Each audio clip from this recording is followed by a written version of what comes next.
Hello dear student, मैं वीर मिश्रा, आप सबका वीर मिश्रा हिंदी एजुकेशन चैनल में हम आपका स्वागत करते हैं।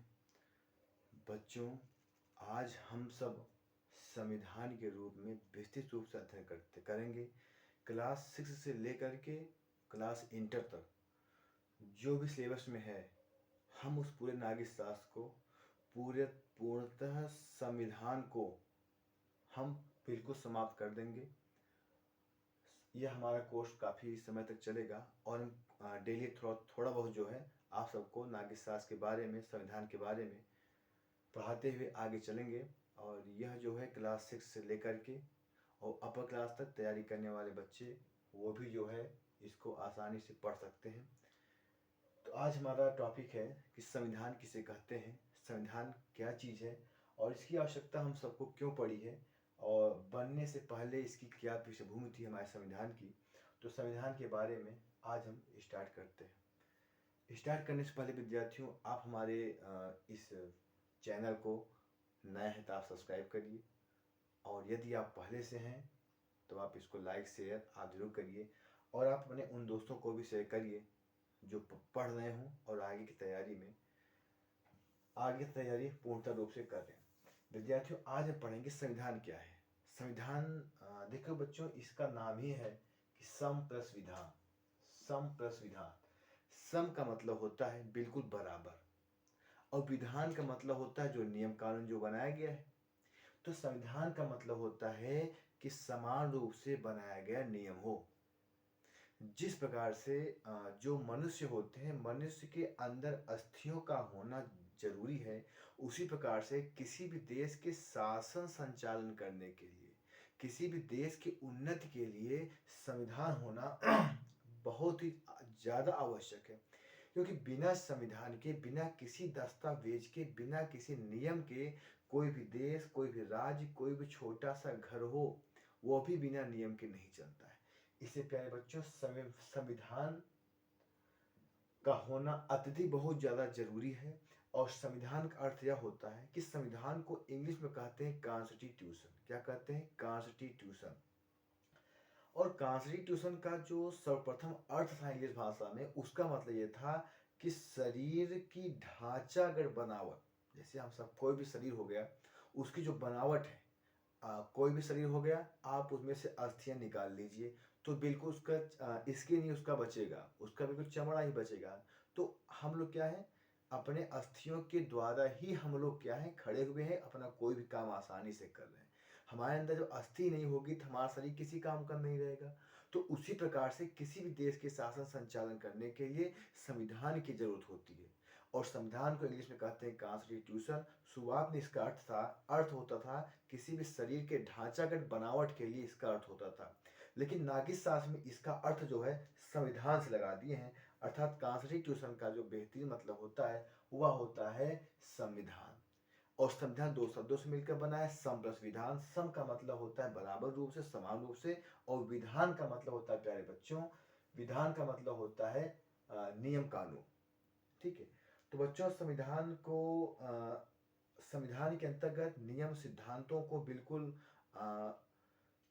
अक्षरश बिल्कुल शब्द से उसको परिभाषित किए हैं। और संविधान का जो अर्थ होता है वह किसी भी संस्था को चलाने के लिए, नियम से चलाने के लिए सुचारू रूप से संचालित किया जाता है। अर्थात हमारा जो संविधान है यह वह विधि है जो किसी भी शासन को आधार बनाती है। कोई भी शासन हो, उसका हमारा जो संविधान है उसका क्या आधार है। क्योंकि पार्टियां बनती हैं और पार्टियां बिगड़ती हैं, तो जो भी पार्टी सत्ता दल में होगा वो बिल्कुल संविधान के अनुसार ही कार्य करेगा। हर पार्टी का, हर दल का अपना संविधान नहीं होता। संविधान देश का होता है और उसी संविधान के अनुसार ही जो पार्टियां होती हैं वह सुचारू रूप से उसी पर शासन करती हैं। संविधान का उल्लंघन कोई नहीं कर सकता। तो प्यारे बच्चों, हमें आशा है कि आप संविधान समझ गए। अब हमारी बात आती है परिभाषा कि संविधान के कुछ राजनीति शास्त्रकर्ता हैं, कुछ राजनीतिज्ञ हैं जो संविधान को परिभाषित किए हैं। जैसे एक परिभाषा दी है लॉर्ड ब्राइस, परिभाषा दिए हैं लॉर्ड ब्राइस, मैं लिख दे रहा हूं।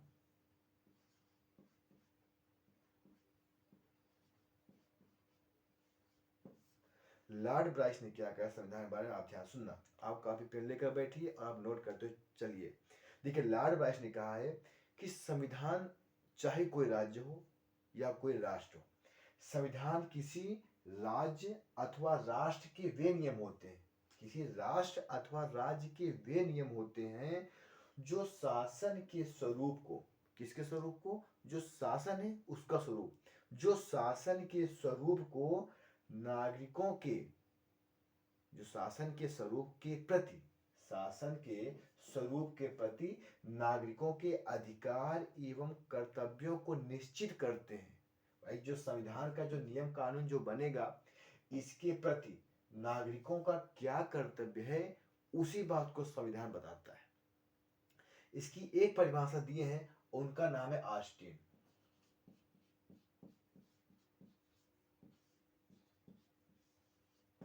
उनका नाम है ऑस्टिन। ऑस्टिन ने क्या कहा संविधान के बारे में, ऑस्टिन यह बता रहे हैं कि संविधान हम उन नियम को कहते हैं, किन नियम कहते हैं, ध्यान सुनिएगा, संविधान हम उन नियमों को कहते हैं जो सर्वोच्च सरकार की रूपरेखा को तैयार करती है। अब कोई भी सरकार हो, कोई भी पार्टियां हो, वो बैठेंगी सत्ता में, लेकिन उसको कैसा कार्य करना है, इसका जो निर्माण है वह बिल्कुल संविधान ही करेगी। तो ऑस्टिन जी भी बात बहुत सही ढंग से कहे हैं। ये इनकी परिभाषा फिर से एक बार सुनिए, बता रहे हैं कि संविधान उन नियमों को कहा जाता है, संविधान उन नियमों को कहा जाता है जो सरकार की रूपरेखा को तैयार करती हो, जो सरकार की रूपरेखा को तैयार करती है उसी को क्या कहते हैं, संविधान कहते हैं।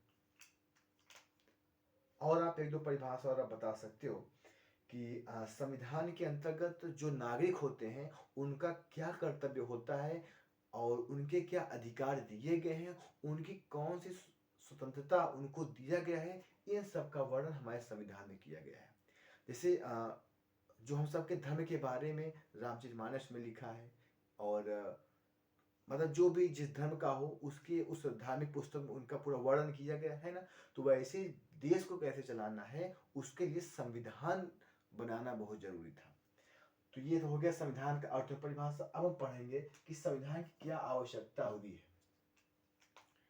संविधान की आवश्यकता बच्चों उस समय अधिक महसूस होने लगी भारतीयों को जब अंग्रेजों द्वारा या अन्य मुगलों द्वारा जब हम सभी प्रताड़ित होने लगे।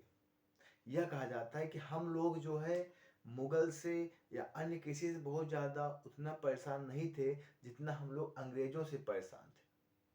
अंग्रेज हम इस भारतीयों के ऊपर 200 वर्ष यानी कि 2 शताब्दी, 200 वर्ष बहुत होता है, 200 वर्ष अंग्रेजों ने क्या किया था, हमको अपने अधीन किए हुआ था।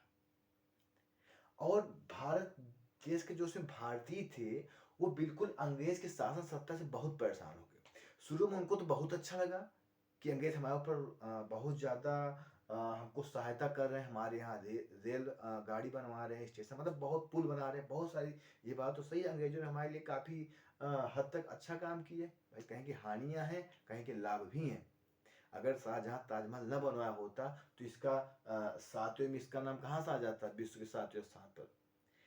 तो इसलिए जो है कहीं लाभ भी हैं और हानियां भी हैं। तो अंग्रेजों जब ज़्यादा बहुत ज़्यादा प्रताड़ित करने लगे तो भारतीय सोचा नहीं, जैसे अन्य देशों में संविधान बना है वैसे भारत के लोगों का भी संविधान होना चाहिए। संविधान की सबसे पहली बात कहने वाला जो व्यक्ति था उसका नाम था बाल गंगाधर तिलक। क्या नाम था, उसका नाम था बाल गंगाधर तिलक।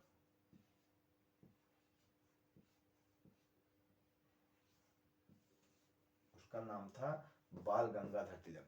देखो बाल गंगाधर तिलक ने कब कहा था, बाल गंगाधर तिलक ने कहा था 1895। कब कहा था,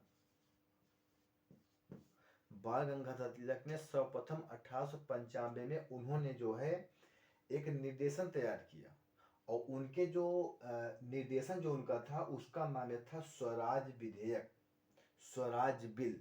तो स्वराज बिल में उन्होंने एक नारा भी लिखा, आप सबको नारा वह याद भी होगा, वह नारा था कि स्वराज मेरा जन्म सिद्ध अधिकार है, हम इसको ले करेंगे। अर्थात जो हमारी आज़ादी है, ईश्वर ने हमको उसको जन्म से दिया है, हम किसी के गुलाम नहीं हैं। तो जन्म सिद्ध हमारा अधिकार है। तो सबसे पहली बार 1895 ईस्वी में बाल गंगाधर तिलक ने भारतीयों से संविधान बनाने के लिए अपील किया था। तो उसके बाद जो है, जब अपील किया था तो उन्होंने कहा भी था कि यह मेरा अधिकार है और मैं इसे लेकर रहूंगा। तिलक जी ने कहा था मैं इसे लेकर रहूंगा। इन्होंने यह कहा है, कब कहा? 1895 ईस्वी में। तब उसके बाद 1919 में एक आयोग आया, हम इसके बारे में आपको बताएंगे। उसका नाम था गवर्नमेंट ऑफ इंडिया एक्ट, अर्थात भारत शासन अधिनियम, जिसको हम मॉन्टेग्यू चेम्सफोर्ड के नाम से जाना जाता है। तो मॉन्टेग्यू चेम्सफोर्ड जो सुधार कहा जाता था इसको, इसके अंतर्गत जो है अंग्रेजों ने एक चाल चली। वह चाल ये चला कि भारतीयों में जो मुस्लिम धर्म के पक्ष हैं, जो हिंदू धर्म के पक्ष हैं, हम इनके बीच में टकराव करेंगे। और जब हम टकराव करेंगे, इस टकराव के माध्यम से इनमें क्या होगा? फूट पैदा हो जाएगी। और वह जब फूट पैदा हो जाएगी तो हम इनके लिए क्या है, अलग अलग संविधान बना देंगे। तो अलग अलग हम संविधान बना देंगे, कोई तो हमारा एक पालन करेगा, कोई तो हमारी एक बात को मानेगा। लेकिन इस बात को जब धीमे धीमे भारतीयों को मालूम चला, तो तभी जो है 1915 के लगभग जो है महात्मा गांधी दक्षिण अफ्रीका से भारत देश आ गए थे। तो आज़ादी हमको कैसे मिली, ये पूरा रूपरेखा, पूरा जो मार्गदर्शन करने का आगे मार्गदर्शक बनाया गया, वह बनाया गया किसको? महात्मा गांधी को। तो महात्मा गांधी जी ने 1922 में स्पष्ट रूप से यह कहा था कि स्वराज जो है, हमको जो स्वराज, जो हमारा राज्य है, जो हमारा शासन है, जो स्वराज है, वह संसद के द्वारा दिया गया, इंग्लैंड जो अंग्रेज के द्वारा दिया गया हमारा उपहार वह नहीं होगा। यह जो संविधान जो बनेगा, वह भारत उसको खुद बनाएगा। उसी प्रकार से मोतीलाल नेहरू जी ने भी यह बात कही थी। क्या, कब कही थी? 1924 में। 1924 में मोतीलाल नेहरू ने भी यह बात कही थी कि उन्होंने एक मांग की थी अंग्रेजों से कि संविधान सभा का गठन बिल्कुल रूप से कर दिया जाए। लेकिन फिर बात नहीं बनी। फिर इसके बारे में पंडित जवाहरलाल नेहरू भी कांग्रेस की ओर से कहे थे। उन्होंने यह कहा था कि यदि भारत को अवसर मिले, यदि भारत को अवसर मिलता है, तो भारत के जो नागरिक हैं, वह एक सभा बैठाएं और उस सभा में उनको यह अधिकार दिया जाए कि भारत का जो संविधान बनेगा, उसको भारत के लोगों ही बनाएंगे और यह संविधान सभा भारत की होगी और भारत की ओर से होगी, इसमें कोई अंग्रेज हस्तक्षेप नहीं करेगा। यह बात पंडित जवाहरलाल नेहरू जी ने बताया था। तो उसके बाद जो धीमे धीमे अंग्रेजों ने कहा था कि जो है हम भारत को आज़ाद कर देंगे। लेकिन जब विश्व युद्ध चल रहा था, तो उसमें उन्होंने भारतीयों से सहायता मांगी थी और कहा था जब हम जीत लेंगे इस युद्ध को, तब हम भारत देश को आज़ाद कर देंगे। लेकिन ऐसा नहीं हुआ। भारत के कुछ सैनिक भी गए थे उस युद्ध में लड़ने के लिए, लेकिन ऐसा उसमें नहीं हुआ था। अंग्रेजों ने अपने जो उन्होंने वादा वचन दिया था, उस पर उन्होंने खरे न उतरे। तो इसके लिए जो है संविधान की आवश्यकता में बता दिया। उसमें संविधान की आवश्यकता बहुत ज़्यादा जरूरी था और मैंने उसको कहने की, और उसकी ही पृष्ठभूमि थी, उसकी जो पृष्ठभूमि थी, उसकी पृष्ठभूमि भी यही थी जो मैंने आपको अभी मैं बताया। तो प्यारे बच्चों, लास्ट में 1940-1942 में क्रिप्स मिशन आया था भारत देश। तो लोगों ने उसका बड़ा विरोध किया था, क्रिप्स मिशन का।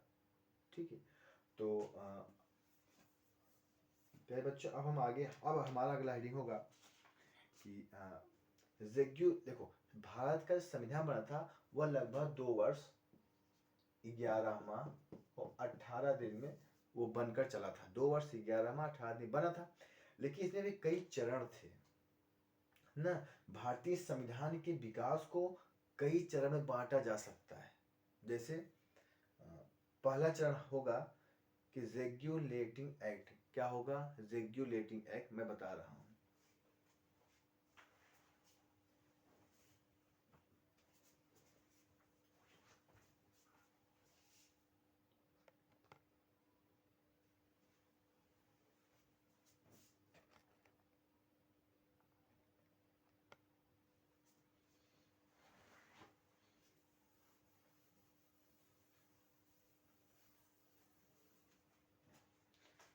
हमारा है रेगुलेटिंग एक्ट। क्या है?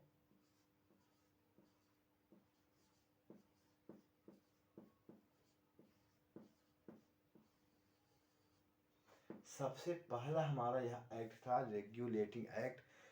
यह एक्ट पारित किया गया था 1773 में। यह अब मैं आपको दूसरी ओर लेके चल रहा हूँ कि भारतीय संविधान के विकास को कितने चरणों में बांटा जा सकता है।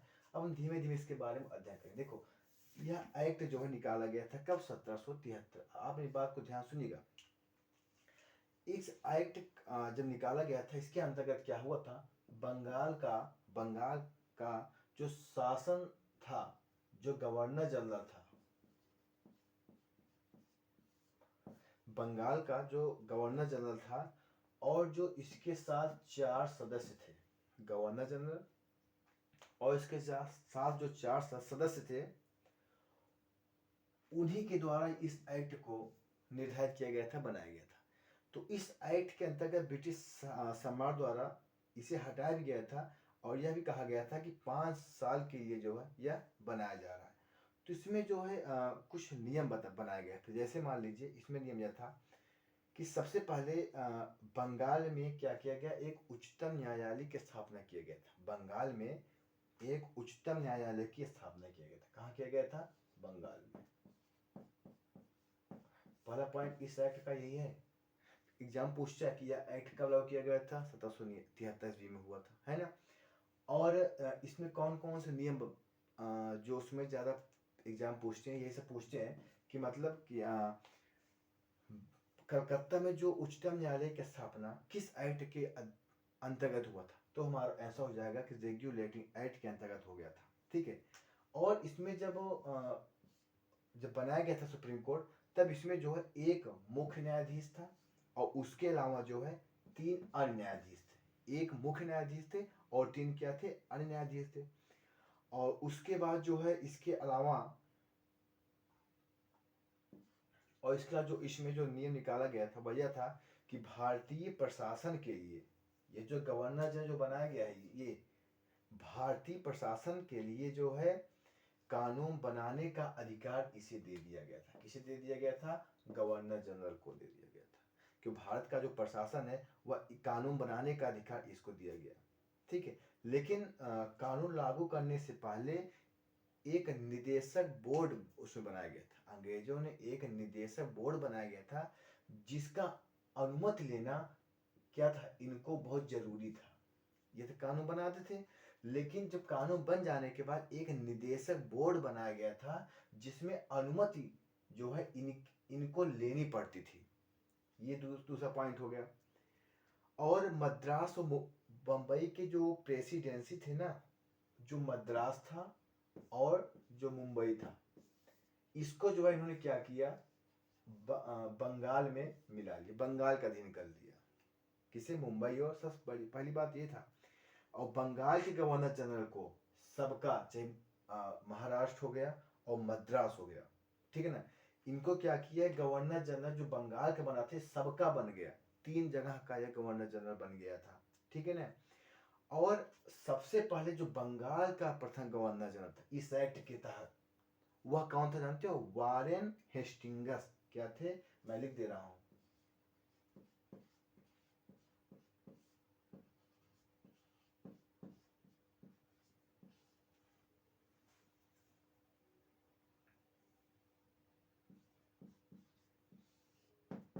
वारेन हेस्टिंग्स जो है बंगाल का प्रथम गवर्नर जनरल था, ठीक। इसी का अंतर्गत मुंबई और मद्रास और जो भी थे, वो इसी का अधीन कर दिए गए थे, ठीक। ये था हमारा रेगुलेटिंग। इसके अंतर्गत एक नियम और निकाला गया था कि जो निदेशक मंडल जो बनाया गया था, जो संचालक जो मंडल बनाया गया था, उसका कार्यकाल 4 साल कर दिया गया था, ठीक है। और उसमें जो 500 पाउंड जो ले रहे थे, उसके स्थान पर इन्होंने 1000 पाउंड कर दिया। उसके स्थान पर इन्होंने क्या किया? 1000 पाउंड कर दिया। और यह जो है 1773 में यह प्रारंभ किया गया था। पहली बार जो कंपनी के शासन के लिए पहली बार लिखित प्रस्तुत किया गया। यह जो रेगुलेटिंग एक्ट बताया गया है, यह रेगुलेटिंग एक्ट पहली बार जो है लिखित संविधान द्वारा प्रस्तुत किया गया था। अब हम जो मेन टॉपिक एक्ट है, हम उसको पढ़ाते चल रहे हैं। दूसरा हमारा है पिट्स इंडिया एक्ट। दूसरा हमारा है बच्चों पिट्स इंडिया एक्ट।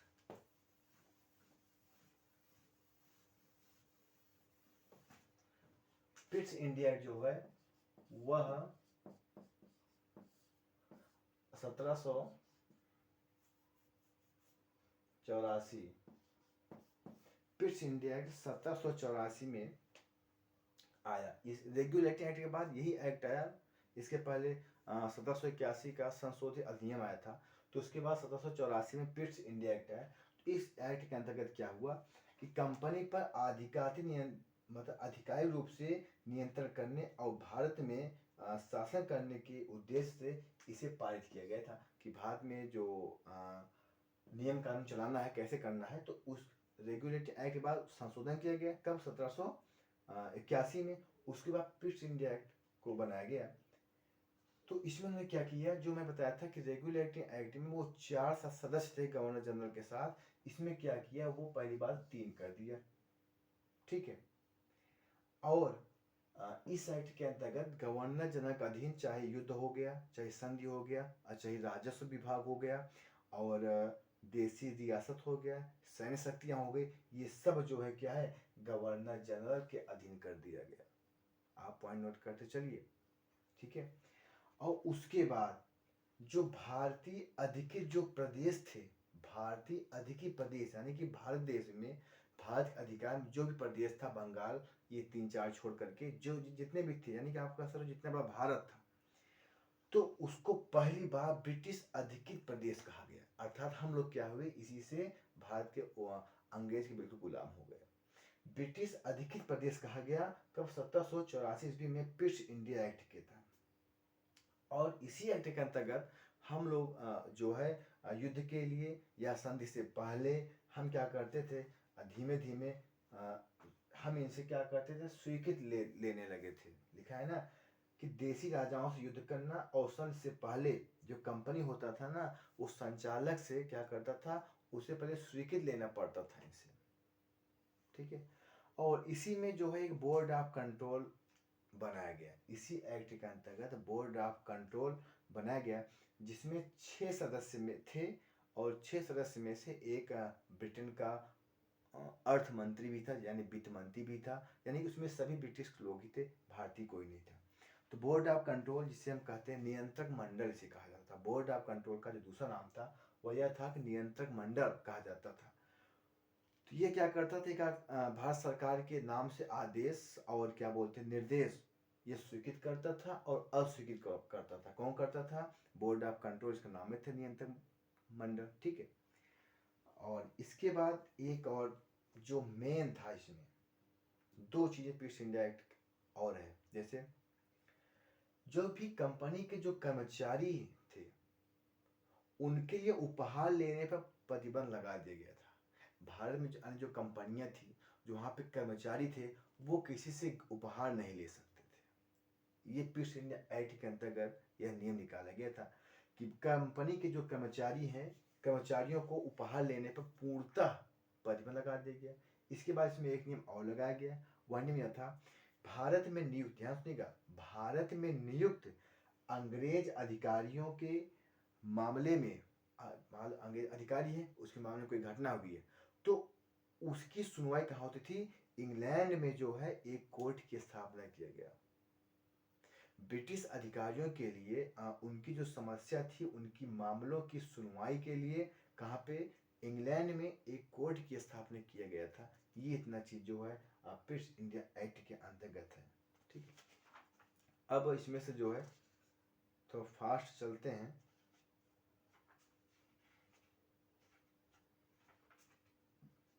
लास्ट बस विद्यार्थी आज के लिए बस इतना ही, और हम कल पढ़ेंगे कि भारत सरकार अधिनियम 1935 क्या था, जिसके आधार पर बनाया गया था भारतीय स्वतंत्रता अधिनियम क्या था। कल ये सारी चीज़ें हम पढ़ेंगे, और कल हम ये भी पढ़ेंगे कि संविधान को किस प्रकार से आगे कैसे पूर्णतः उसको पूरा किया गया। ये सारी जानकारी आगे वाले वीडियो में पढ़ेंगे। तो बच्चों, आप मुझे बताइए आपको यह वीडियो कैसा लगा, और आप बच्चों वीडियो देखने के बाद आप इसको लाइक जरूर किया करिए और अपने दोस्तों को शेयर करिए और आप कमेंट भी करिएगा। मैं सबका कमेंट पढ़ता हूँ और कमेंट पढ़ने से हमारे अंदर थोड़ा सा उत्साह आ जाता है, जो कमियाँ रहती हैं हम उसको दूर करते हैं। तो विद्यार्थी आप ही हमको जरूर बताइएगा यह वीडियो आपको कैसा लगा और आप इसे लाइक सब्सक्राइब और चैनल जरूर करिएगा। हमारा अगले वीडियो का आप इंतज़ार करिएगा। विद्यार्थी बहुत बहुत धन्यवाद।